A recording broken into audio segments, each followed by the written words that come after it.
Hello and welcome back to Continental Club, where we discuss the hottest topics in European football. Happy New Year. This is our first one that we have filmed this year that has gone out. So Happy New Year. Welcome to 2021. Bit of a mad time around the world right now, but hopefully we can bring some joy to your screens. Joining me today, we've got Henry Hill and Michael McCubbin. Henry, how are you? Nice to see you both again. Happy New Year's. That is an interesting question, Dougie. I think yesterday it dawned on me that I'm not going to be able to have a haircut for 6 weeks properly, and it's already looking shocking. I'd like to say thanks to everyone that said I look 13 in ERU. New year, new me. I guess yesterday, Lille lost yesterday, and also AC Milan lost yesterday, so that's kind of a bit of a bummer. But then, I sat through the Copa Libertadores semi-final, which was horrendously nice. Between Santos and Boca Juniors, which was horrendously boring. But then to top that off, Donald Trump caused an insurrection on the oldest democracy, I think, in the world. So yeah, I was wondering if we could do like a 10 of like morally corrupt footballers that would be more appropriate to be president of the United States. I don't know if we're allowed to be kind of like bipartisan or something like that. But I love it. That's the sort of thing we would have released in 2017, I reckon. Surely Sepp Blatter, that we can dust him off somewhere, get him in, swap him in and out. Yeah. Good old transfer talk. But we used to do quite a few Blatter theme videos, but not for a little while. McCubbs, how are you? I mean, you're probably not going to be able to get a haircut either. I mean, that mane of yours is looking fantastic. No, I got my one and only haircut of the last 12 months now. I think it was back in October.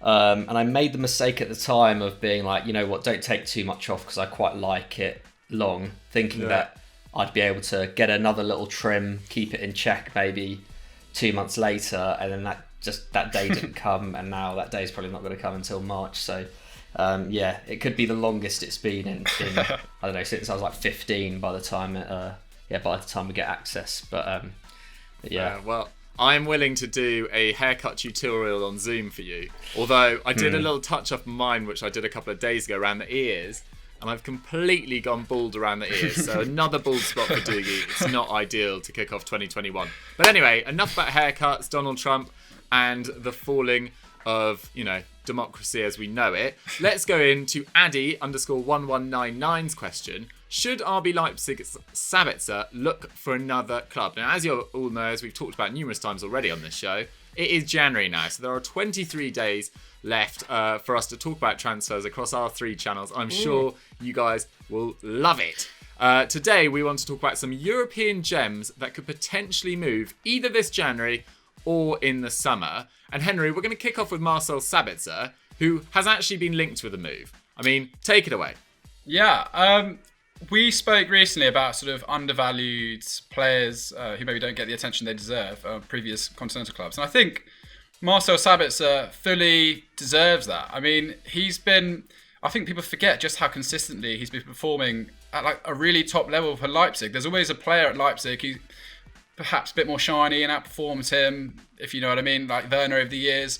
But if you look at his backstory, he signed with the club in May 2014 and was immediately loaned to Salzburg, their sister club, where he scored 19 goals in 33 games. So already, I think, from an attacking midfielder perspective, that's an incredible return. And then he was back for the 2015-16 season and helped the club to promotion to the top flight. And since then, he's played 30 out of a possible 34 league games in 4 of the last 5 seasons. So he's such an integral part to their side now made captain, 26 years old. In 116 games to the club, he's racked up 47 goal contributions as well. That's 0.4 per game, which is really, really impressive too. And it's not as if he's always stuck in the same position. Certainly this season, last season and this year as well, under Nagelsmann, they've sort of flipped between a 4-2-2-2 and various other formations, and he's had to slot into the midfield in that time. But he's such consistent performer. He wins over 50% of his tackles regularly as well, and always maintains a pass accuracy of around 80%, which, for considering the kind of what he's asked to do in a more attacking sense, that's really impressive. And I was reading that in Austria he's got a reputation as kind of being their version of David Beckham, because his set piece ability is brilliant. Apparently he scored a stunning selection of free kicks. I think seek out his recent free kick against Zenit St. Petersburg if you want a perfect example of that, and one against Hertha Berlin. He's quite a good-looking guy as well, so yeah. I suppose that features as well. Exactly. But yeah, I mean, if we just look in recent seasons, he's got 16 goal contributions in 32 games in 1920. Like I said, all-round robust player, 2.2 tackles and interceptions, 2.5 shots, 2.1 key passes as well. And he also ranked, third for passes into the final third, second for passes into the penalty area, and first for progressive passes. So like I said, you hear all of this and you suddenly think, hold on, why have we not discussed Sabitzer a bit more? Do you know what I mean? It's really impressive, decent numbers and a great attacking side in Leipzig, to be fair. And he's had to up his level too in the absence of Werner. He's got 3 goals and 1 assist in 10 league games, although he has missed 3 games with injury. But without Werner around, only Christoph Poulsen in the team can top his 0.41 expected goals per 90. And like you said, he has been linked with a move because he's out of contract in 2022. And he's only got a £30 million asking price, which is really unbelievably reasonable value. Spurs are the ones said to be heavily linked with him. And when you consider all of the attributes we've mentioned, he kind of fits the mould of what you'd expect of what Mourinho would want in a player sort of all action. If we consider the animosity he's got towards Dele Alli right now for his kind of flicks and maybe perceived lack of work rate, I can see Sabitzer filling in there perfectly because in the way that Pierre-Emile Højbjerg, he loves that full-blooded display from his midfielders. And I do think Moussa Sissoko, for all his positives, could be upgraded. So, yeah, I can completely understand why a club like Tottenham would look at Sabitzer and say he's exactly the kind we want because he's a leader. He's quite clearly got leadership abilities. And he can offer you a little bit of everything, and he's flexible within the midfield, which I imagine is exactly what Mourinho is looking for. Yeah, I couldn't agree more. I think the fact he can play wide right or in that number 10 role or deeper in midfield as well will make him really attractive to Mourinho. I mean, Dele Alli's been slightly unfortunate in that just Tanguy Ndombele's just been playing out of his skin so far this year and just fully displaced him as that sort of creative midfielder. And with Kane playing so well in that slightly deeper role, there's really no space for Dele Alli. But yeah, I think Sabitzer would be an awesome addition to that squad with his flexibility and just he's a great technician, as you say. I'm not surprised by those links to David Beckham because, as you say, his dead balls are fantastic. His working around the penalty area, I think he's awesome. And I would be disappointed though for RB Leipzig's sake. If they let him go for around £30 million. I think they should be asking for more, but I suppose maybe that contract's coming into it. McCubs, let's move on to another player in the Bundesliga, in Raphael Guerreiro, because I don't know about you, but I absolutely love Raphael Guerreiro. And he might not be a gem in the same way as Sabitzer, because he's been on the scene for a bit longer, but maybe he's due a move as well? Yeah, I think so. I think we've always sung his praises on FD and EFD, haven't we, Raphael Guerreiro? And although he's been at Dortmund for 5 years now, doesn't seem that long, but he's been there since he was a youngster. He's now 27. I don't know. It kind of feels around the right time for him to go. And he didn't come cheap to Dortmund even back then. Cost 12 million euros from Lorient, and kind of I guess over the years he's been a fairly trusty player for Tuchel and then Lucien Favre. And in the last couple of years he's really come into his own, hasn't he? I think. This season he's got 3 goals and 5 assists playing at left back. Also obviously plays as a wing back as well on the left of midfield as well. And I think that's his kind of versatility. I think is key to his success, really, isn't it? He looks equally comfortable as a wing back or in a back four. Defensively very, very solid, but going forward fantastic as well. I think this season he's actually matching last year's expected goals per 90, which I think is around 0.2. And last season he nearly hit double figures in the league. So hopefully, if he starts to kind of his finishing gets better, essentially, we can expect his goal output to really push up in the second half of the season. He's also completing 2 tackles and interceptions. He's creating 3.2 chances as well. So really, really excellent stuff. Especially considering that Dortmund have been in fairly shaky form in the last 2 months, haven't they? Only Sancho has completed more passes into the penalty area. No one can top his 88 progressive passes in total.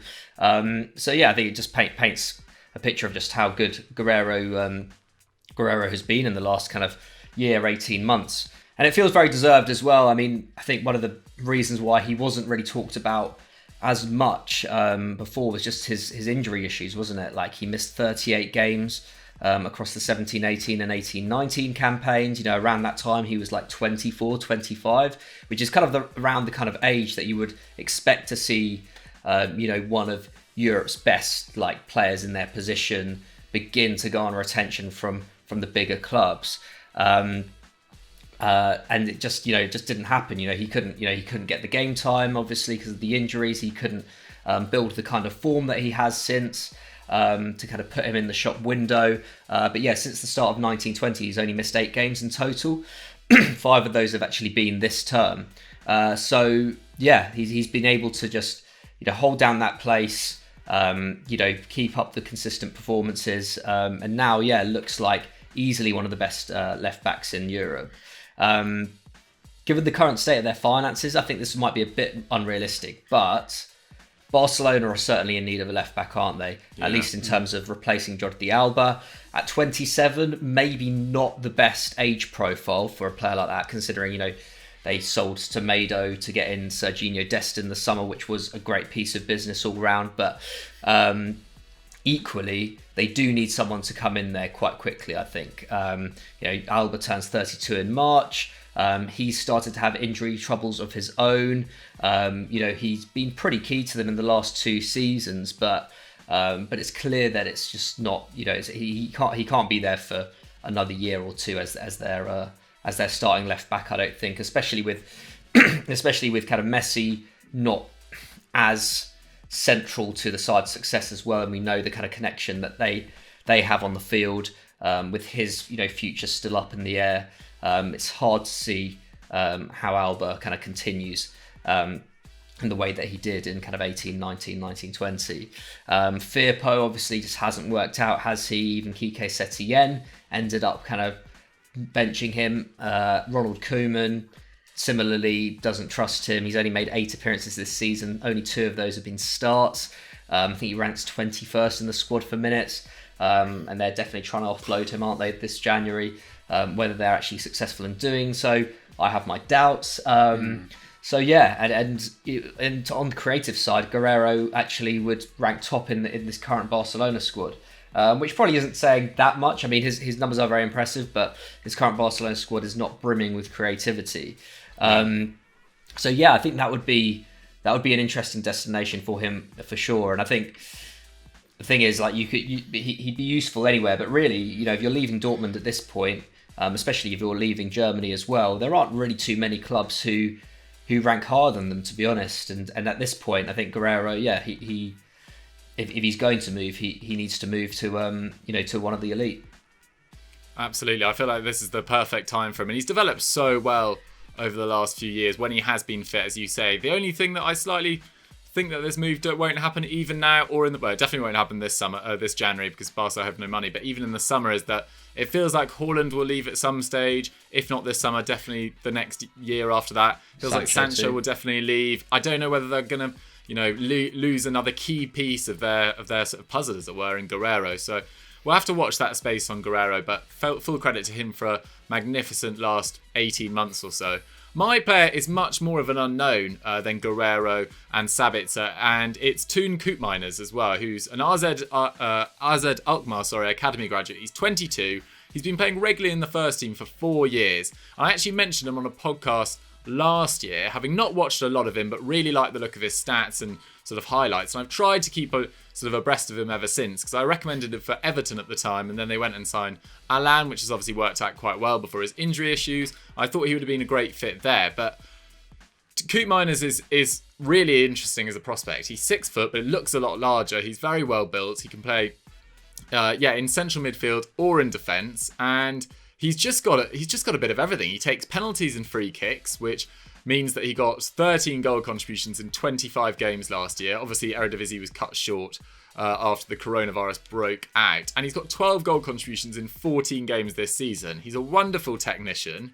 And he can play in the base of midfield, on the left flank, he's left-footed, or on the left side of central defence as well. So that versatility could be a great help for any club. And despite playing for a side that averages close to 60% of the ball, I think only Ajax top RZ's possession numbers in the Eredivisie. He completes 4.3 tackles and interceptions per 90. Also gets close to 2 shots, creates over a chance and half a dribble a game as well. Very good passer of the ball as well. Over 7 long balls completed per game, which is 0.3 more than anyone else in the Prem for outfield players, which is Connor Cody. And when his ground passes around an 85% completion rate as well, despite the fact he's often the guy looking to make things happen and looking to progress the ball through the lines as well. And I'm going a bit rogue with my suggestion here, but I think he'd be a good fit for United. Ooh. I genuinely do.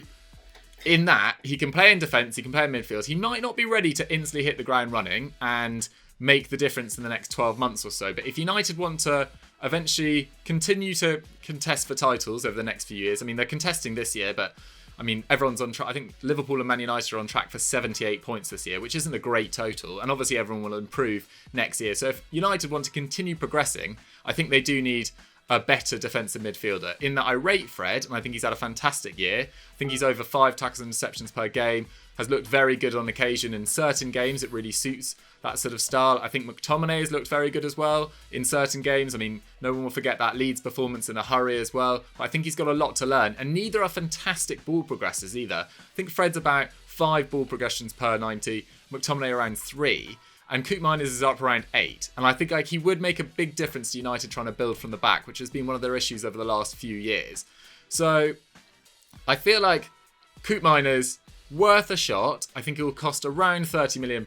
Man United could be a good destination for him, albeit he could do very well in a sort of stepping stone club as well. So maybe a sort of slightly lower level, maybe a Leicester if they lost Ndidi or someone like that could look at Koopmeiners as well. But I think he's a really interesting prospect who I'm going to keep much more, keep abreast in across the entire season, because RZ continue to do well. They haven't quite replicated their Eredivisie form, but they've did pretty well in the Europa League. So Koopmeiners is an interesting shout.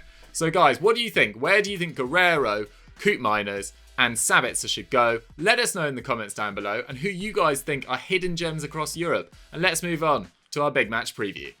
So we had a number of big games to choose from this weekend. Leipzig faced Dortmund in the Bundesliga and Rennes are taking on Lyon as well. But we've decided to focus on a monster clash in Serie A. Roma versus Inter Milan, Sunday at 11:30 a.m. Early start. Second versus third as it stands, and they're currently separated by just 3 points. Henry, let's kick off with host Roma, because they're kind of doing a bit better than maybe we expected. I completely agree with you. If you consider sort of the average age of their forward line, I think they're doing incredibly well. We'll get onto that in a minute, because this is a big season for Roma. I think the memory of that amazing win against Barcelona in the Champions League has kind of been forgotten. They've had a bit of trouble with, Eusebio, and then Ranieri came in. And now this is Paulo Fonseca's second season in charge of the Giallorossi. And they're looking to build on their 5th place finish in 2019-20. And although they did finish 5th, they went unbeaten in their last 8 games, winning 7 and drawing 1. But they were actually... They were too far off the top 4 by that point to really make an impression. So I think that maybe flatters their season as a whole in principle, because they really struggled when it matters at the sort of during the mid-term of that campaign. And then they sort of started. They had a bit of a mediocre start to this season too, winning only 2 of their opening 5 league games. That includes 2 draws and defeats, which was a 3-0 defeat to Hellas Verona. But since then, they've actually been excellent, winning 8 of their last 11 games. Although they did draw with Sassuolo, they got kind of battered against Napoli and Atalanta. But I guess, 8 wins beyond that kind of makes up for it. And then on Wednesday, they beat Crotone 3-1 away from home. And that's, if you consider some of the other results that happened in Serie A, that's huge for them. Napoli were beaten. I think Juventus obviously beat AC Milan, and then we'll get on to Inter Milan, suffered that defeat to Sampdoria. But as a result of their good form, they've risen to 3rd in the table, 4 points clear of 5th place Sassuolo, and 4 points behind leaders AC Milan. So another kind of twist to the Serie A season, which we didn't really discuss when we were doing kind of our New Year's Day show. But Roma have suddenly eked their way back into contention. And, their last 6 games have seen them score 16 goals as well. So they've got a taste for scoring. If we look at the team in general, they rank 5th for shots and 2nd for shots against. It's all like really solid numbers there. But they still are underperforming going forward. They have the best attack according to expected goals. They should have scored over 5 more goals than they actually have. And kind of like the surprising major culprit within that is Edin Dzeko. And I was surprised to read this. Underperformed his XG for the 6th consecutive year. Dzeko, I think consider one of the most consistent strikers in Europe at this time, but it just shows he could have been better over all these years.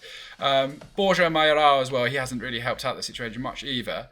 And as a result of that, when you look at expected points, that actually rates him as the best side in Italy ahead of Napoli and AC Milan. So had Dzeko maybe found his shooting beats a bit more, then Roma could be really in like a title challenge this season too. And as a result of Dzeko's kind of misfortune, I think the man who's had to pick up the pieces a little bit is Henrik Mkhitaryan, who we wrote about him as one of the top 10 undervalued stars of 2020. There's a top 10, go seek that out if you can. He's just been electric since joining Roma, really like banishing the memory of that sort of dismal spell in the Premier League where he never really kind of kicked off. Although maybe his time at Arsenal could be reflected on in a different light a few years down the line. But anyway, this season, 8 goals and 7 assists in 16 league games, 2.9 shots, 1.6 key passes, and 1.4 dribbles per game. So really back to that electric best, which made him such an exciting player during his days at Borussia Dortmund. And, you know, his expected goal and expected assist per 90 rate is currently at 0.9. So that's his best since his days back in Germany. He also leads his side for passes into the penalty area and for progressive passes. So Mkhitaryan is really taking that team on his shoulders and is performing incredibly well at the moment. We have to talk about Jordan Veretout as well. He's chipped in with 7 goals, although quite a few of these have been penalties, truth be told. But the surprise package within that Roma side has been centre-back Roger Ibanez, clearly learning all his mastery and skills off Chris Smalling, once again, just as... Smaldini. Exactly. But I'm really happy. You know what? It's a bit like John Stones returning to form. I'm just... it makes me really happy to see Chris Smalling doing well at Roma. But anyway, I agree. Roger Ibanez, he's a 22-year-old on loan from Atalanta, and he started all but one game. Amazing numbers, 4.4 tackles and interceptions, a 70% completion rate as well, which is excellent, 63% aerial duel wins, and around 55 passes per game with a really good completion rate there too. So Roger Ibanez, 22 years old, watch out. Whether or not Atalanta will be able to hold on to him next year remains to be seen, really. And if Roma can win this, then it will set up another monster clash against Lazio, who are also quietly building their season up again. They haven't been amazingly consistent in the league, but got through that Champions League group. So Lazio are kind of on the ascension too. I think they won on Wednesday as well. So yeah, it's a really... Roma have sort of out of nowhere got this momentum behind them. And if they can beat Inter, which you never know based on kind of the results recently in Serie A, then they're going to have a really good opportunity to sort of push on and state their claim as the season goes on. They certainly will. They certainly will. I mean, credit to Fonseca as well, because he's got such a weird combination of players up front. Like, it's kind of a mismatch of players that are like Dzeko and Pedro, great players slightly past their peak, or sort of unwanted stars in like Carlos Perez, Borja Mayoral, Mkhitaryan, and somehow he's made it work. And actually, they're rising up the table pretty fast. So credit to Fonseca, credit to Roma as well, because off the pitch as well, I should add, they've had a lot of turmoil in recent years with Monchi coming and going. I think they've changed ownership in that time as well. So it's been a bit of a weird time for Roma. So well done to Fonseca for steering the ship into clearer waters. My Cubs, let's go on to their opponent for this weekend, Inter Milan, because all was going well until Wednesday, I should say. Yeah, I mean, they were an amazing run of form, weren't they? And everyone, I think, was kind of expecting them to just carry that winning streak on, as we've seen Antonio Conte do in seasons past. Yeah. Once his teams get going, they don't really stop, but they were stopped the other night. But yeah, let's touch upon that form though, because obviously they started the season really, really badly. They only won 3 of their opening 7 league games. Wasn't so much that they were losing many; they only lost 1 in that time, but they just couldn't get over the line. But they've been superb recently in domestic competition. Basically, since they went out of the Champions League, they won 8 consecutive games from the 22nd of November, scored 24 goals in that time. And going into Wednesday's matches, they sat just 1 point behind AC Milan. Obviously, AC Milan lost to Juve, which would have presented a great opportunity for them to overtake them, but got beaten by Sampdoria. Sampdoria side that have been incredibly... Well, probably have actually improved, to be fair, this season, I'd say, under Ranieri. But yeah, still a side that you'd expect Inter to comfortably defeat. And it was former Inter players Candreva and Keita Balde who scored the goals. So yeah, not a great night for Conte. But they were pretty unfortunate. They had 25 shots, only 7 of those on target to be fair, but they did create the better opportunities. Expected goals had it at 2.5 to 1.3 in Inter's favour. Alexis Sanchez missed that penalty, didn't he? Ashley Young followed up and hit the post. So potentially a little bit unfortunate there, although it wasn't the best penalty, a decent save. But yeah, so I guess luckily for them, they are still only 1 point off the summit. And I still kind of back them to do it. I just think they've got enough, a good enough kind of mix of experience and youth in that squad. A lot of former title winners in there, which I think is a bit of an overrated kind of aspect, but there are a lot of match winners in that squad. A very solid midfield, quite a deep squad as well. And especially now that Milan's bubble has been burst a little bit, there was a kind of feeling that, whoever's missing for AC Milan, they're still going to win these games because they've just produced the goods in the final 10 minutes of so many matches, haven't they? I feel like maybe Milan will be a little bit more vulnerable now, and Inter can take advantage. However, they do need to bounce back from that defeat, and coming up against this Roma side, who are one of the other form teams in the league, is probably not the ideal bounce back for them, or not the ideal game for them to bounce back. I mean. But yeah, they're still not in too bad a place though. No one scored more than their 41 league goals. That's 2.6 goals a game, which is a pretty impressive return. But it's actually their defence, isn't it, that's been fairly porous. 4 sides have conceded fewer than their 21 league goals, and to be fair, their defence has improved in that kind of winning streak. But even then, they weren't really keeping many clean sheets. I think they only kept 1 or 2 on that run, and they only kept 3 in total so far this term. Wow. So that continues to be a bit of a worry, and is the sort of thing that could potentially derail their title bid as the months continue. And the stats suggest that, push might be a bit tricky. They rank 5th for shots. They rank 6th for shots against. Still rated as the 5th best side according to expected points, although I think it's difficult to take that too much at face value in Serie A, considering just how tight it is this year. So yeah, it's a difficult one. I mean, it really is. I think 4 or 5 teams could feasibly win it, couldn't they? At this stage, and we're not even halfway through the season yet. As for players, I think Lukaku continues to impress, doesn't he? Hasn't really had a down period in an Inter shirt, to be honest. 7 goals and 1 assist in his last 9 games. Now has 59 goal contributions in 70 games for Inter. That's really world-class stuff. Hakimi still proves to be a great signing as well, doesn't he? Although lacking on the defensive end still. Very, very productive going forward. 4 goals and 2 assists in his last 9 appearances. 8 league goal contributions this season as well. So, Inter really getting bang for their buck with him. But yeah, they've got a difficult run after this. Fiorentina, Juve, Udinese in their next 3 games. I think at the kind of end of this 4-game period, we'll probably see just how strong they are in terms of their title credentials. But I'm still backing them just because I think all the teams around them have the ability to drop off in form. I think Milan have probably been probably the form team in Italy, haven't they, over the last 12 months? But now they've lost, and the kind of continued kind of injury issues that they have. I feel like it's all to play for, and I think Inter probably have the strongest case. I think all to play for is the perfect way to describe it. It'll be really interesting to see how AC Milan bounce back from this. Obviously, it's their first league defeat in ages.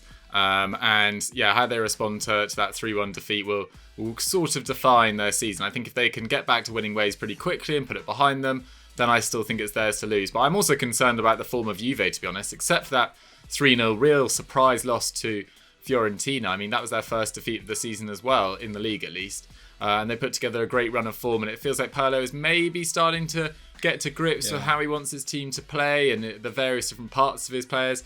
I mean, without a pre-season there as well, I think he was slightly hampered. He was the only new coach in Italy as well. So it's going to be, or at least top coach at a top club. So it'll be really interesting to see. But in terms of this game, going back to it, Roma have heaps of injuries. Zaniolo, as we all know, is out. Pastore, Pedro, Spinazzola, Mirante, the goalkeeper, Santon and Fazio as well. Inter have most people back. Only Vecino and Pinamonti are out.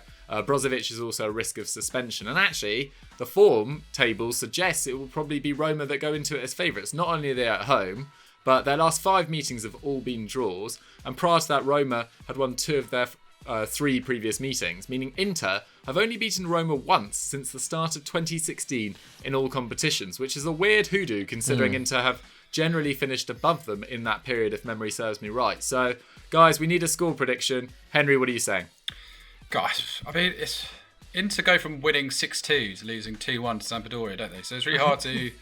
I'm going to probably put it at a 1-1 draw. I know it's really boring. But I just wanted to quickly say, you just mentioned Juventus, and his name's here, Chiesa. Like, I think he's the player to watch in 2021 in Serie A. I think he's started this. His goals for Juventus so far have been incredible. It looks like he's only getting better, and the hype does look to be real. I think Federico Chiesa looks exceptional at the moment, and I'm really excited to see what he'll produce this year. But yeah, in terms of this game, I just can't see...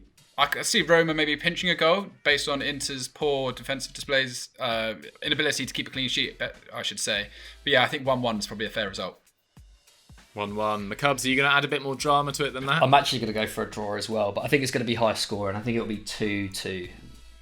I say high scoring. Okay, I'm going to go Roma, a lot of injuries, but they did look good against Crotone. Inter wanting to battle. I'm going to go 2-1 to Inter. It's going to be tight though. Guys, get your score predictions in the comments down below, and let's move on to our quickfire question. So our quickfire question comes in from @CarefreeJack, and it's, where do you think Thomas Tuchel will go next? Michael McCubbin, where do you think? It's really tough. I can actually see Tuchel having quite a lot of time out of the game, if I'm honest. Ooh, little break, little sabbatical.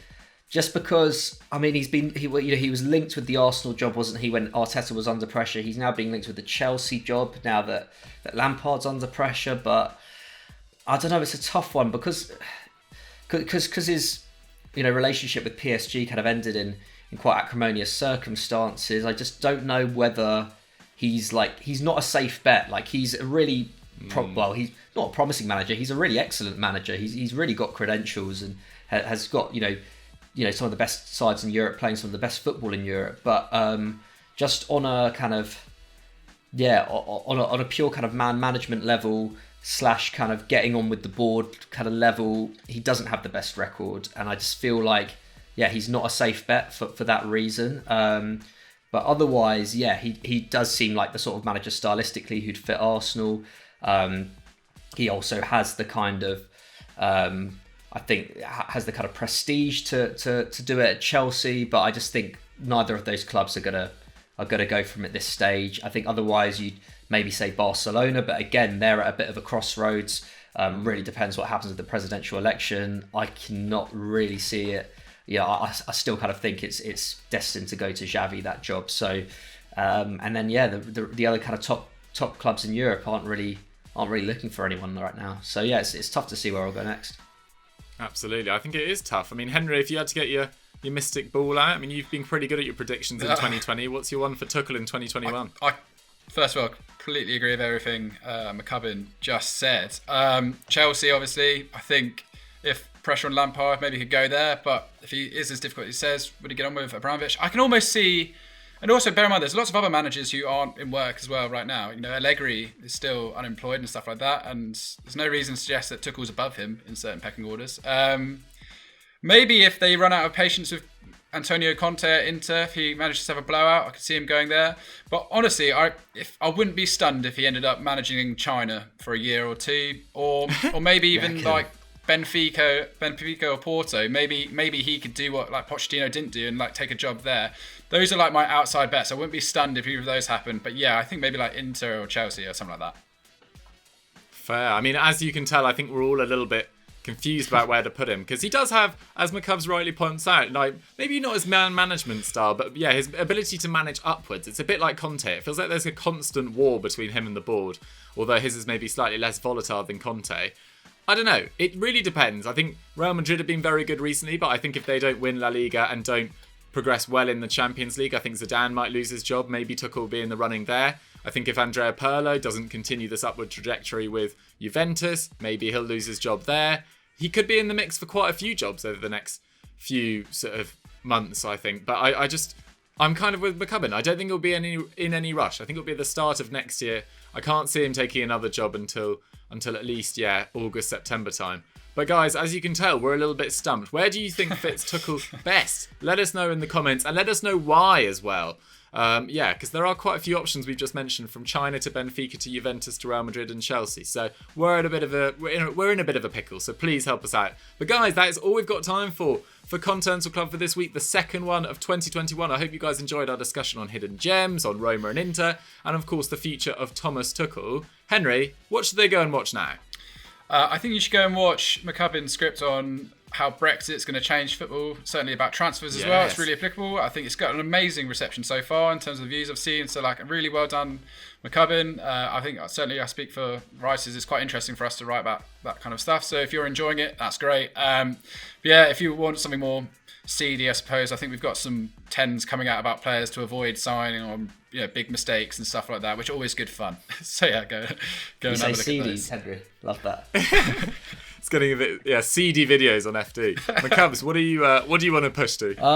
Well, reciprocating the praise really. Henry did a video on this channel, I believe, and explained on this channel about PSG, which is equally excellent, if not more so. Very, very interesting stuff about the PSG juggernaut and how it's kind of grown in the last few years, and how that's also translated to what they've been doing on the pitch. Absolutely, yeah. I think you guys have really been enjoying our sort of explain videos. So let us know in the comments what you want us to see us cover next. And also, thank you so much for the love you showed our scout report on AC Milan over the Christmas period. It's now on 350,000 views. So Rossoneri fans and anyone who tuned in for that, thank you so much. Thank you very much for supporting all our 3 channels. We'll see you next week. Bye.